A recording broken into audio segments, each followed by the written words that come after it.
Bienvenue dans le fait du jour sur France 24. En France, à 3 mois de l'élection présidentielle, la gauche compte depuis ce week-end une 6e candidature principale, on va dire, avec Christiane Taubira qui s'est déclarée à Lyon. Anne Hidalgo a estimé que la décision de l'ancienne garde des Sceaux allait encore séparer, diviser et créer de la confusion à gauche. Jean-Luc Mélenchon, lui, s'est projeté dimanche vers l'espace, le numérique et la mer, ce qu'il appelle les nouvelles frontières de l'humanité, en espérant faire un coup d'éclat avec un meeting immersif et olfactif à Nantes.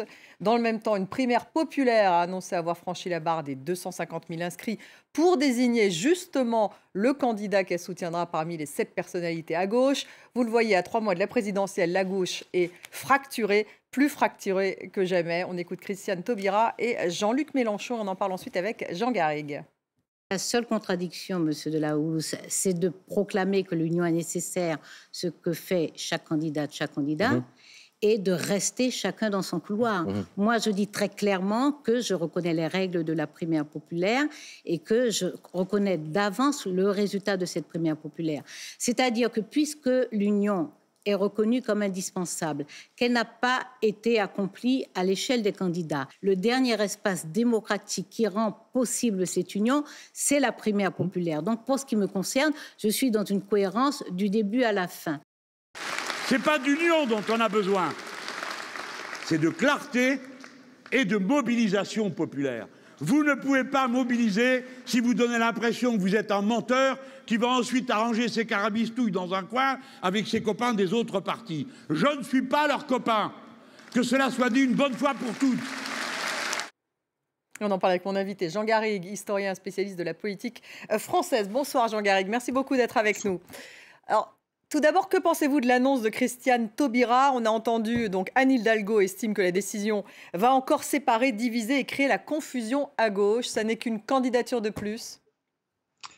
J'ai bien peur qu'Anne Hidalgo ait raison sur ce point, surtout une candidature qui vient d'une dame qui est une icône pour beaucoup de militants de gauche, mais qui en même temps, on s'en souvient, avait contribué à l'échec de la liste européenne de Michel Rocard, liste socialiste en 1994 avec Bernard Tapie, et puis à l'échec de Lionel Jospin en 2002. Elle n'en avait pas été la seule responsable, mais elle y avait contribué. Alors, une nouvelle candidate dans cet espace de gauche déjà si restreint, j'ai un tout petit peur que beaucoup de militants et d'électeurs aient un peu de mal à la voir comme le sauveur qu'elle voudrait Donc peut-être. on peut dire qu'elle a échoué justement, Jean Garrigue, à vouloir créer un élan vers l'union parce que c'est ce qu'elle souhaitait. Écoutez, pour l'instant, on peut avoir l'impression qu'elle a échoué, puisque je crois qu'elle ne fait pas de bons significatifs dans les sondages. Elle vient à peine d'annoncer sa candidature, mais ça fait un bon mois qu'on la pressentait. On n'a pas vu frémir les sondages comme on aurait pu le croire. Tout simplement parce que finalement les gens ne comprennent pas ce qu'elle peut apporter de plus, y compris s'il y a cette fameuse primaire populaire. Et si elle la gagnait, c'est d'ailleurs la raison pour laquelle elle s'est présentée, parce que les sondages lui indiquaient qu'elle pourrait arriver en tête dans cette primaire populaire, y compris si elle la gagnait, elle ne délogerait ni Jean-Luc Mélenchon, ni Yannick Jadot, ni sans doute même Anne Hidalgo.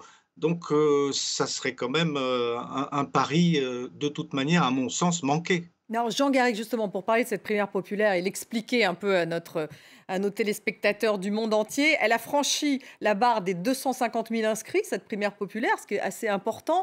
Elle doit avoir lieu entre le 27 et le 30 janvier, puisqu'elle va désigner donc le candidat à gauche qu'elle va soutenir. Et vous l'avez dit, donc Christiane Taubira reconnaît cette primaire. En revanche, Yannick Jadot, Jean-Luc Mélenchon et Anne Hidalgo la refusent. À quoi sert-elle ?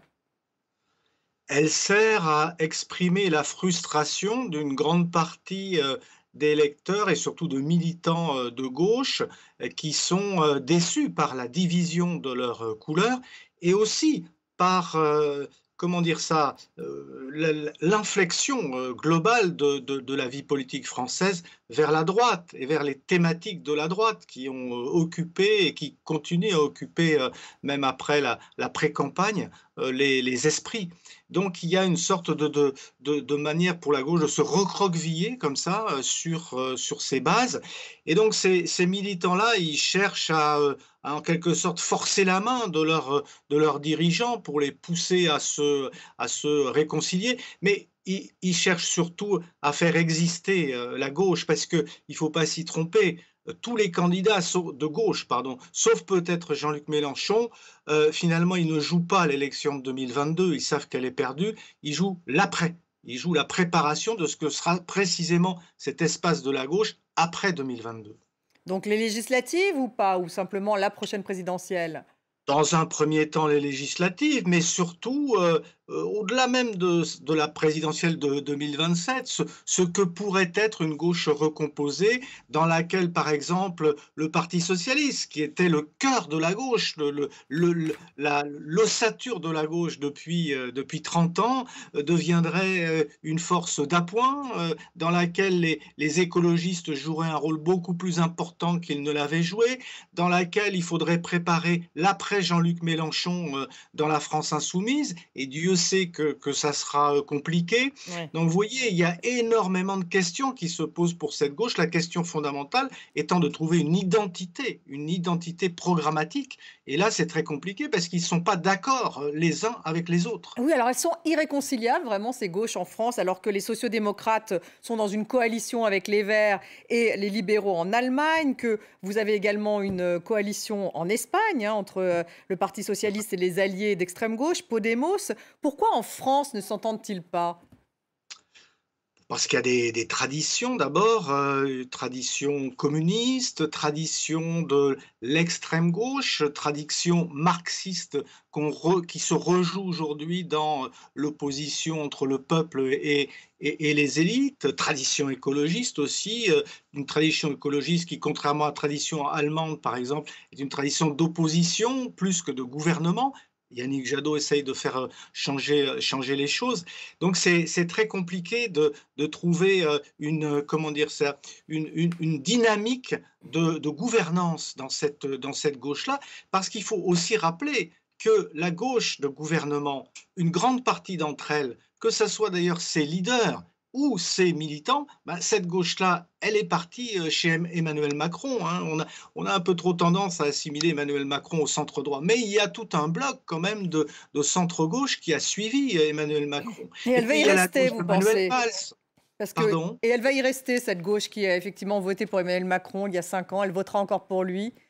Il semblerait qu'une grande partie de ce centre-gauche reste malgré tout fidèle à Emmanuel Macron, même s'il est clair qu'il a infléchi son discours vers des thématiques plus au centre droit. Il est incontestable que ce centre gauche-là lui restera fidèle. Et n'oublions pas une autre gauche qui finalement n'est pas représentée véritablement, celle d'un Bernard Cazeneuve, par exemple, qui vient de publier un ouvrage.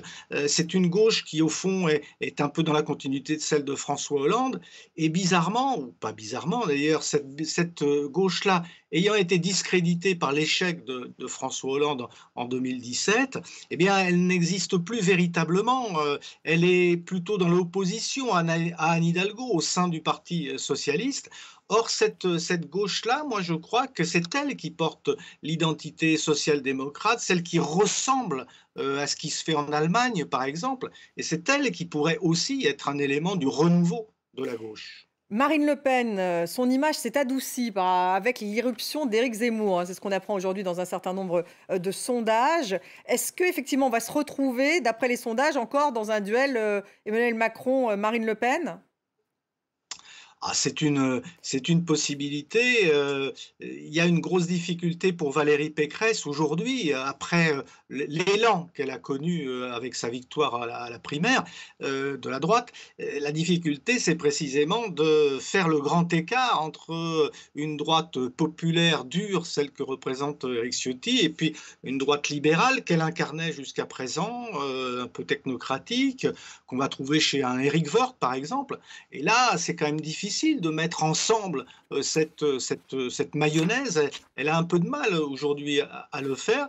Et donc, Marine Le Pen, qui est restée finalement dans son couloir depuis que Éric Zemmour est apparu, avec une image plus assainie, plus apaisée, peut avoir évidemment une...